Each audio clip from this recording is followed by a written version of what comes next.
राधे राधे राधे राधे राधे।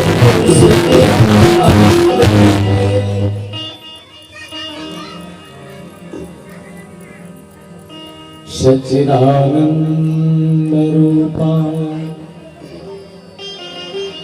विश्वोत्पत्त्यादिहेतवे तापत्रय विनाशाय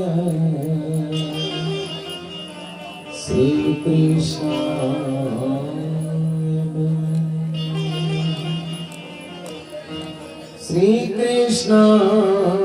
वयम्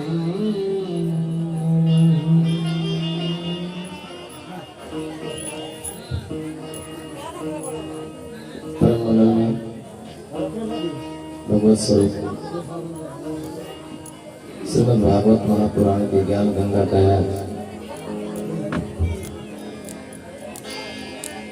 क्रिश्चियन दिवस की कथा में प्रवेश करने से पहले आइए हम सभी मिलकर के अखिल कोटि ब्रह्मांड नायक श्री सच्चिदानंद प्रभु के चरणों में नमन करें, वंदन करें और अपने तन को समर्पित करें। तत्पश्चात परम पूज्य गुरुदेव श्री डॉक्टर श्याम सुंदर पराशर जी महाराज के चरणों में नमन वंदन करते हुए सभी संत ब्राह्मणों के चरणों में नमन वंदन करते हुए आप सभी भक्तों के हृदय में विराजमान श्रीमन नारायण प्रभु को नमन करता हूँ, वंदन करता हूँ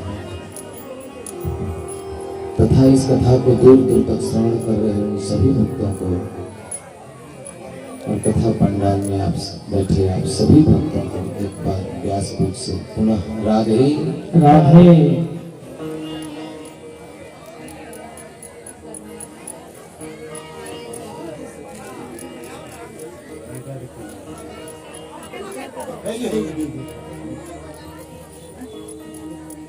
कल हम सभी ने भगवान की माखन चोरी लीला की कथा का श्रवण किया। उसके बाद कालिया नाग का मान मर्दन और प्रभु ने ब्रजवासियों से गोवर्धन गिरिराज महाराज का पूजन करवा करके इंद्र का अभिमान तोड़ने की कथा का हम सभी ने श्रवण किया।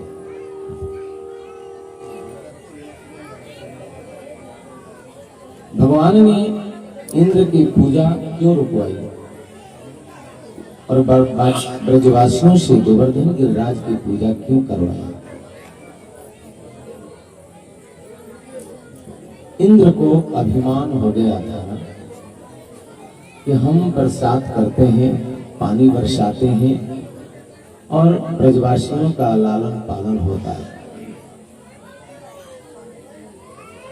भगवान कहते हैं कि प्रत्येक प्राणी अपने कर्म का अधिकारी है, फल तो भगवान के हाथ में है। जीव जैसा कर्म करता है उसके अनुसार उसको परमात्मा फल बना के देता है। बाद में जब इंद्र को पता चला, अपने सेवकों को भेजा कि जाकर के पता लगाओ कि ईश्वर ब्रजवासियों ने हमारी पूजा क्यों नहीं की। ब्रजवासी आए जब ब्रज में, वृंदावन में, तो यहाँ चारों तरफ कृष्ण की जय जयकार देख करके सबके होश उड़ गए। दौड़े दौड़े भागे गए इंद्र के पास। महाराज गजब हो गया। इंद्र ने पूछा क्या हुआ? बोले कि सरकार आपका पत्ता साफ हो गया। क्यों? क्या मतलब? बोले कि सरकार इस बार तो ब्रजवासियों ने गोवर्धन गिरिराज का पूजन किया, आपका तो कहीं नामो निशान नहीं। ये किसने करवाया? मेघों ने, सेवकों ने भगवान का नाम लिया कि नंद का लाला कृष्ण, चारों तरफ कृष्ण की जय जयकार। अब तो आग बबूला हो गया इंद्र। ब्रजवासियों की ये मजाक, हमारी पूजा नहीं करी। तुरंत मेघों को आदेश दिया कि जाओ और पूरे ब्रजमंडल को पानी में डुबा दो। बड़े अहंकारी हो गए हैं ब्रजवासी। मेघ आई और 7 दिनों तक लगातार बारिश होती रही। बरसात की ठंड से सारे ब्रजवासी जब कांपने लगे, त्राहि त्राहि कहते कन्हैया को पुकारा, कन्हैया हमारी रक्षा करो। भगवान बोले कि घबराओ मत, जिसकी पूजा तुम लोगों ने की है वही देवता तुम्हारी अब रक्षा भी करेंगे। चलो देवता के पास। सब ब्रजवासियों को लेकर के प्रभु गोवर्धन की तलहटी में पहुंचे। सब खड़ा हो गए ब्रजवासी। भगवान ने कहा सब आंख बंद करके भगवान गिरिराज का भजन करो, स्तुति करो। सब ब्रजवासी स्तुति करने लगे गोवर्धन गिरिराज।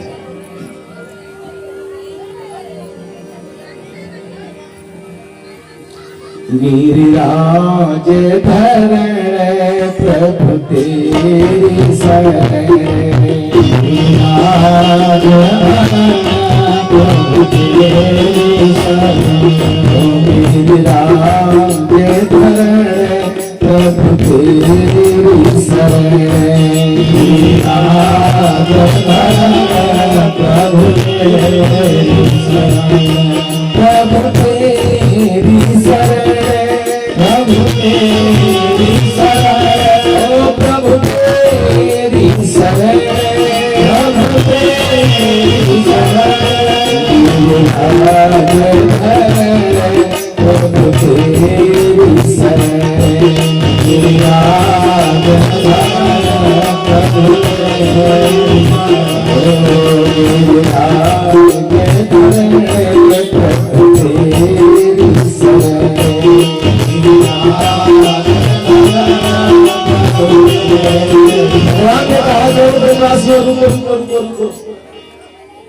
ब्रजवासी सब रुके, बोले कि क्या हो गया कन्हैया, क्या भयो? भगवान ने कहा कि मेरे देवता ने आकर के मेरे कान में कुछ कह दिया। क्या कह दी कन्हैया?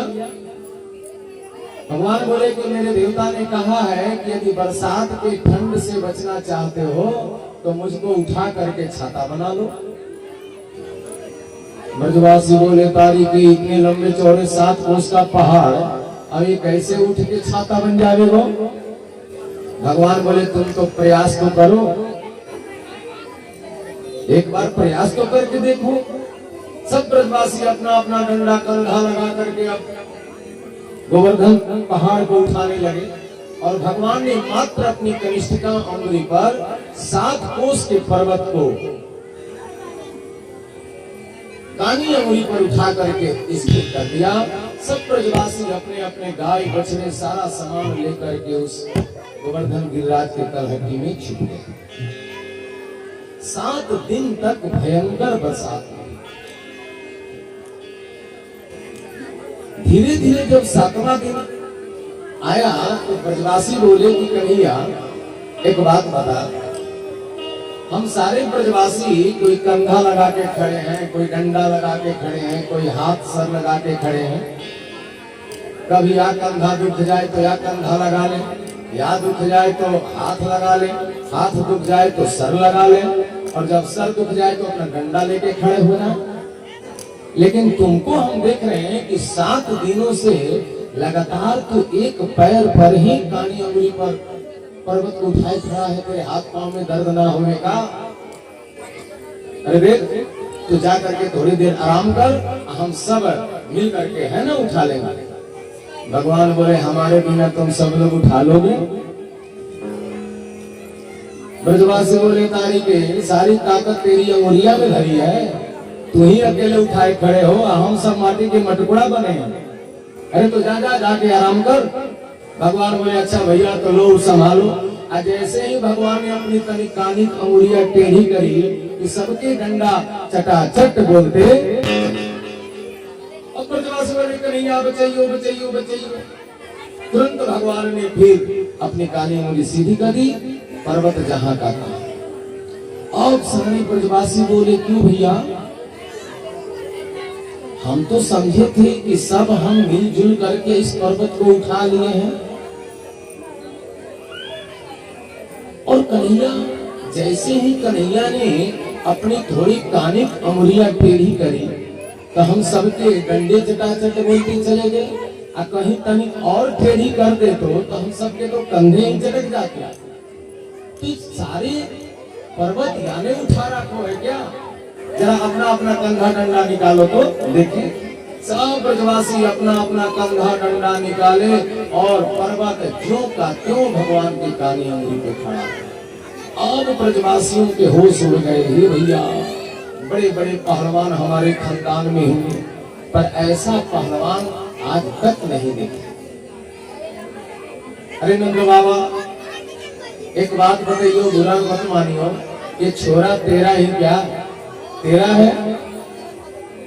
नंद बाबा बोले, रे भैया तू कैसी बात करते हो, ये छोरा मेरा नहीं है तो किसका है?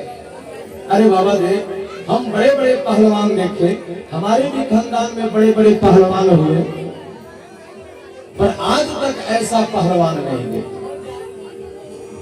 ये तेरा छोरा लगता है कि साक्षात कोई देवता है, इसके अंदर तो कोई देवता की शक्ति आ चुकी है।